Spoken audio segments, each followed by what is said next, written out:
नमस्कार दोस्तों, आपने चैप्टर 2 लेखन कला और शहरी जीवन का फर्स्ट पार्ट पढ़ लिया होगा। ये सेकंड पार्ट है। सेकंड पार्ट में मैं आगे के सारे टॉपिक्स बताऊंगी। इसको भी आराम से ध्यान से वॉच करना, आराम से पढ़ना।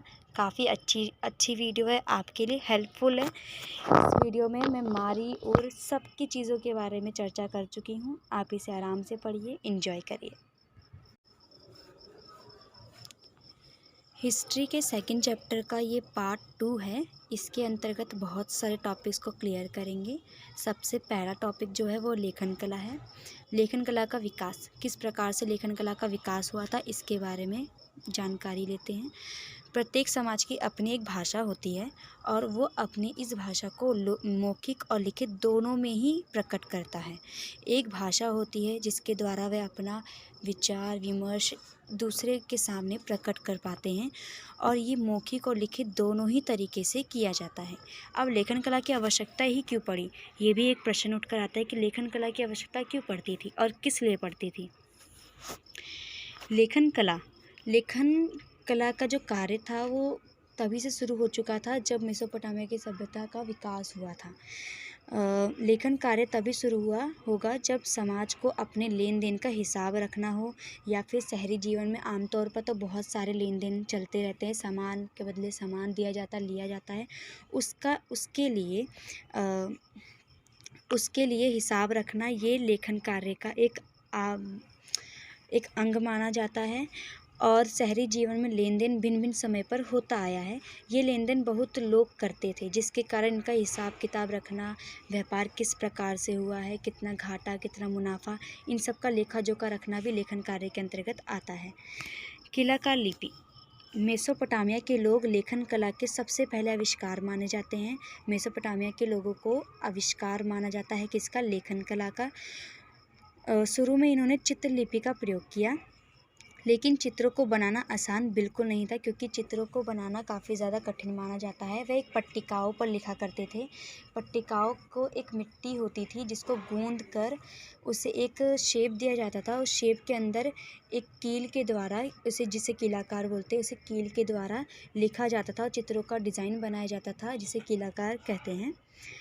लेकिन चित्रों को बनाना आसान बिल्कुल नहीं था। 2600 ईसा पूर्व के आसपास उन्होंने कीलाकार चिन्हों का प्रयोग करना शुरू कर दिया था। उनकी लिपि कीलाकार लिपि के नाम से जानी जाती है। 2600 ईसा पूर्व के आसपास उन्होंने कीलाकार चिन्हों का प्रयोग करना शुरू कर दिया था, इसीलिए इन्हें कीलाकार लिपि भी कहते हैं। और ये पट्टिकाओं पर एक कील के माध्यम से कुछ चीज़ें उत्कीर्ण करते थे, जिससे इसे भी कीलाकार लिपि कहते हैं। जो मेसोपोटामिया के लोग थे बहुत ज़्यादा ही कम साक्षर थे, क्योंकि कीलाकार लिपि में प्रतीकों या चिन्हों की संख्या सैकड़ों में थी और बहुत अधिक पेचीदे भी थी, जिसे याद रखना मुश्किल था। इसलिए मेसोपोटामिया के लोग शिक्षित नहीं थे। मेसोपोटामिया की अगर हम शिक्षिता की बात करें, साक्षरता की बात करें, तो वहाँ की साक्षरता दर बहुत ज़्यादा कम थी। वहाँ के लोगों द्वारा या आम लोगों द्वारा वहाँ से बनाई गई भाषा होती थी या चिन्ह होते थे, वो काफ़ी ज़्यादा पेचीदे होते थे, जिसको समझ पाना आम इंसान या आजकल के लोगों या पुरातात्विक के लोगों को समझ के बाहर था, जिससे कारण उनकी जो साक्षरता दर पता चल पाती है कि उनके लिखावट भी समझ नहीं आती थी, वे बस आम बोल चाल के लिए थोड़ा बहुत प्रयोग करते थे। नेक्स्ट जो टॉपिक है वो है मेसोपोटामिया के मंदिर। अब मेसोपोटामिया के शहर के बारे में जान चुके हैं, मेसोपोटामिया की लेखन कला के बारे में जान चुके हैं। अब उनके बाद हम मेसोपोटामिया के मंदिरों के बारे में जानकारी प्राप्त करेंगे। मंदिर आमतौर पर हर एक सभ्यता के अंतर्गत पाई जाती है। मंदिर एक अभिन्न अंग है जो कि हर एक सभ्यता के अंदर मिलती है। मेसोपोटामिया के लोग अनेक देवी देवताओं की पूजा करते थे, अनेक देवी देवताओं को मानते थे, प्रसाद चढ़ाते थे, अलग अलग प्रकार से उनको खुश किया करते थे। अनेक मंदिरों का निर्माण शासकों द्वारा करवाया जाता था। इन मंदिरों को जिगुरात कहा जाता था। इन मंदिरों के जो ऊपरी मंजिलें होती थी वो निचली मंदिरों की अपेक्षा छोटी होती थी, मतलब कि पहले बड़ा मंजिल, फिर उससे छोटा मंजिल, ऐसे ऐसे करते करते ऊपर जो सबसे आखिरी मंजिल होती थी वो बहुत ज़्यादा छोटी होती थी। मेसोपोटामिया का सबसे पहला ज्ञात मंदिर एक छोटा सा देवालय था, जो कि आम साधारण घरों जैसा ही दिखता था। कच्ची ईंटों का बना हुआ था। मंदिर विभिन्न प्रकार के देवी देवताओं का रहने का स्थान है। जिससे आमतौर पर एक इंसान रहता है, इंसान की एक मनुष्य की फैमिली रहती है, उसी प्रकार मंदिरों में भी देवी देवताएं रहते थे। और देवी देवताओं का भी वो एक देवालय होता था, रहने का एक स्थान होता था।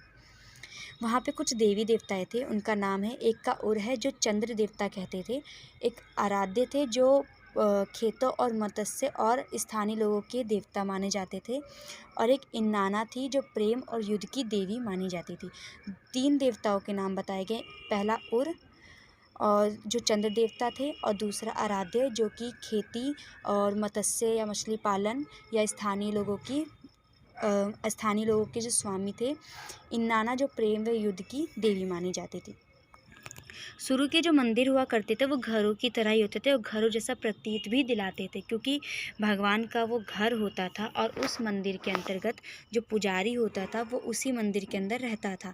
इन मंदिरों में जादू टोना बहुत ज़्यादा होता था। मेसोपोटामिया में अंधविश्वास बहुत ज़्यादा थी, अंधविश्वास की कमी बिल्कुल नहीं थी। वहाँ पे अंधविश्वास पर ही चलते थे। जादू टोना से लोगों की बीमारियाँ भी ठीक करवाई जाती थी। नेक्स्ट टॉपिक है, मैंने आपको बताया था फर्स्ट वाले पार्ट में कि मैं आपको उर और मारी के बारे में बताऊंगी। ये उर के बारे में है, उर नगर के बारे में है।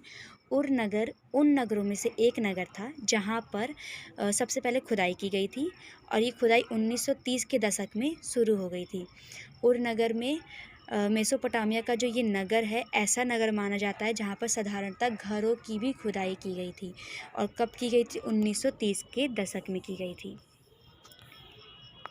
ये नगर नियोजन का अभाव था, मतलब कि मैं अब इसके बारे में कुछ बताऊंगी उर नगर के बारे में। जो उर नगर था वहाँ पर नगर नियोजन का अभाव माना जाता था। वहाँ की जो गलियाँ थी वो टेढ़ी मेढ़ी थी, संकरी टाइप की थी, जिसके कारण वहाँ पर पहिए वाली जो गाड़ियाँ होती थी वो अंदर जाना असंभव थी, वो अंदर नहीं जा पाती थी, जिसके कारण घरों घरों तक गाड़ियाँ नहीं पहुँच पाती थी, और ना ही वहाँ पर सामान को घरों तक पहुँचाया जा सकता था, जिसके कारण गधों का प्रयोग किया जाता था। गधों के माध्यम से ही घरों तक सामान को पहुँचाया जाता था। वहाँ की जो जल निकासी प्रणाली थी वो भी काफ़ी ज़्यादा बेकार मानी जाती है, और जो छतों का ढलान था वो भीतर की ओर था रहती थी। ढलान भीतर होने के कारण जो बारिश का पानी था वो घरों के अंदर जाता था। इससे एक फ़ायदा होता है, अगर पानी घर के अंदर जाता है तो बाहर जो कच्ची गली है और जो टेढ़ी मेढ़ी गली है वहाँ पर कीचड़ नहीं होगा, और उससे गली भी साफ़ सुथरी रहेगी। बट वहाँ पर साफ़ सुथरी नहीं रहती है, ये आगे मैं आपको बताती हूँ। उर नगर के लोग साफ़ सफाई की तरफ ध्यान नहीं देते थे। वो अपने घर का सारा कूड़ा कचरा गलियों में डाल देते थे, और जिसके कारण जो भी आने जाने वाला इंसान होता था उसके पैरों के नीचे आ जाता था, और वही कचरा वापस उनके घर में चला जाता था। बाहर कूड़ा डालते रहने से गलियों की सतह ऊंची उठ जाती थी। आमतौर पर अगर आप घर का कचरा बाहर फेंकोगे तो जो गली की सतह है वो मोटी और ऊंची हो जाएगी, जिसके कारण जो घर है वो नीचे होते चले जाएंगे। जब बारिश का मौसम आता था, बारिश होना शुरू होती थी, तब वहाँ के जो स्थानीय लोग थे वो अपने दहलीज को ऊपर उठा लेते थे, ताकि जो कचरा है वो घर के भीतर ना जा सके और उनका घर साफ़ सुथरा बना रहे। जो उर नगर के जो घर हुआ करते थे वहाँ के कमरों में खिड़कियाँ बिल्कुल नहीं हुआ करती थी, जिसके कारण रोशनी का आना कहीं से भी संभव नहीं था। एक आंगन के सामने दरवाज़ा हुआ करता था, उसी आंगन के दरवाजे से ही रोशनियाँ हर एक कमरों में जाती थी। कमरों में खिड़कियाँ नहीं होती थी, रोशनी आंगन में खुलने वाले दरवाजे से होकर कमरे में आता था। इससे घरों की गोपनीयता भी बनी रहती थी, मतलब कि घर के अंदर क्या हो रहा है ये बाहर किसी को नहीं पता चल पाता था। उर नगर में अंधविश्वास बहुत ज़्यादा प्रचलित था। वहाँ पर जो पट्टिकाएँ मिली हैं उसमें लिखा हुआ है सब कुछ। उस पट्टिकाओं के माध्यम से बताया जाता है कि वहाँ पे अंधविश्वास काफ़ी ज़्यादा प्रचलित थी। जैसे कि माना जाता है कि घर की दहलीज ऊंची उठी होगी तो वहाँ पर धन दौलत आता है। जिस घर की दहलीज ऊंची होगी वो उस घर में धन दौलत की अपार मात्रा में रहेगी। यदि सामने का दरवाज़ा किसी दूसरे के घर के और ना खुले तो वह सौभाग्य माना जाता है। ये दो अंधविश्वास है, बावजूद ये काफ़ी लोग मानते हैं इस चीज़ को, ये कि अगर किसी के सामने दरवाज़ा ना खुले तो ये सौभाग्य की बात है, और अगर दहलीज़ तो ऊंची उठनी ही चाहिए ताकि घर में घर और रोड अलग अलग रहे। उर में नगरवासियों के लिए कब्रिस्तान था। जो उर नगर था वहाँ पर कब्रिस्तान बनाए गए थे और कब्रिस्तान में ऐसे कई कब्र मिले हैं जिनसे ये ज्ञात होता है कि वहाँ पे शासकों और आम जनता दोनों के ही कब्र दफनाए जाते थे। लेकिन वहाँ पर जो स्थानीय घर हुआ करते थे उसके फर्श के नीचे भी कब्रों को दफनाया गया था। वहाँ से भी कब्र के दफने की एक साक्ष्य प्राप्त होते हैं। अब अगला है मारी नगर। मारी नगर भी एक काफ़ी ज़्यादा प्रचलित माना जाता था। वो भी एक मेसोपोटामिया सभ्यता की एक अहम शहरी इलाका है। लगभग 2000 ईसा पूर्व के बाद मारी नगर शाही राजधानी के रूप में काफ़ी ज़्यादा फूला फाला। मतलब कि मान के चलो जो वहाँ का शासक हुआ करता था उसने मारी को अपना राजधानी बनाया। मारी नगर में किसान और पशुचारक दोनों प्रकार के लोग रहा करते थे। वहाँ पे खेती भी होती थी और पशु चारक भी होती थी। लेकिन उस प्रदेश का अधिकांश भाग भेड़ बकरी को चराने के लिए काम में किया जाता था। मतलब कि पशु चारक और खेती दोनों होती थी, लेकिन खेती कम होती थी, पशु चारक ज़्यादा होते थे। वहाँ पे पशुओं को पाला जाता था और जो पशुओं से प्राप्त दूध होता था, दूध से अलग अलग चीज़ें बनाई, जैसे दही, मक्खन, पनीर, अन्य चीज़ें बनाई जाती थी। और उनके खाल हो गए, मांस हो गई, इन सब चीज़ों को बेचकर कुछ सामान खरीदा जाता था। लेन देन की प्रक्रिया चालू करते थे। पशु चारकों को जब अनाज, जो पशु पालते हैं उनके बारे में बात की जा रही है। पशु चारकों को जब अनाज, धातु के औजार की ज़रूरत पड़ती थी तो वह अपने पशुओं द्वारा प्राप्त पनीर, जो कि दूध से बनता है, चमड़ा और मांस के बदले में चीज़ें प्राप्त करते थे। मारीनगर एक व्यापारिक स्थल पर था जहाँ से होकर लकड़ी, तांबा, रांगा, तेल व मदिरा नाव के जरिए फरात नदी के रास्ते तुर्की, सीरिया और लेबनान ले जाया जाता था।